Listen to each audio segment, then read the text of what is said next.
তো আমরা একটা মাজার ভক্ত লোককে খুঁজে পেয়েছি আজকে আমরা তার কাছ থেকে সাক্ষাৎকার নেব যে এবং আপনি কতদিন থেকে আসছেন এখানে? এখানে আসছি পলা বৈশাখে আসছি 1 মাস থাকবো।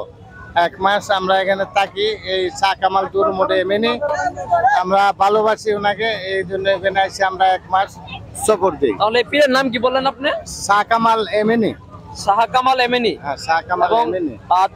তার জন্য আজকে এত বড় আয়োজন। হ্যাঁ, তার জন্য আজকে এই মনে করেন বিশাল দূর মোড়ে বিশাল আয়োজন মেলা। বিশাল মেলা। হ্যাঁ, বিশাল বড় মেলা। চলে যাবেন কবে আপনি?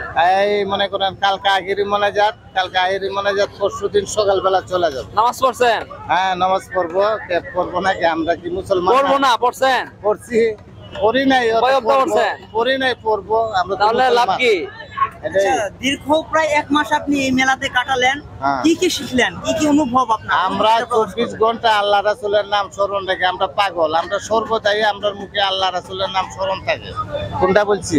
হ্যাঁ, নামাজ কেউ কায়েম করে, কেউ নামাজ পড়ে। অনেকজন আছে নামাজ মনে করেন আজান দেওয়ার লগে লগেই জায়গাত বসে কায়েম করে লাই।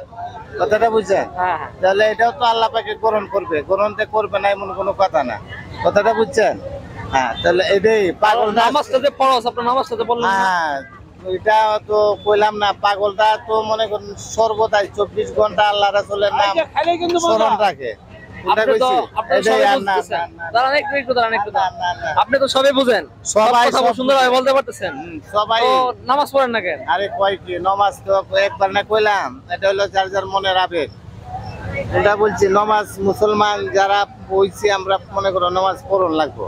নামাজটা পড়ুম না এমন কোনো কথা না। 2 দিন আগ পর মাজারে এসে গান বাজনা করতেছেন আপনারা? গান বাজনা করতেছে, এটা তো নবীর আল্লাহ রাসূলের শানে গাইতেছে। যারা বুঝে এটা তো আল্লাহ রাসূলের শান। কিন্তু বাজনা তো হারাম। আবার বাজনা আবার নবীর শানে গান বলা যাবে, হ্যাঁ। সমস্যা নাই, দব বাজানো যাবে, কিন্তু বাজনা তো হারাম। আপনারা বাজনা বাজাইতেছেন। আচ্ছা, এটা পরে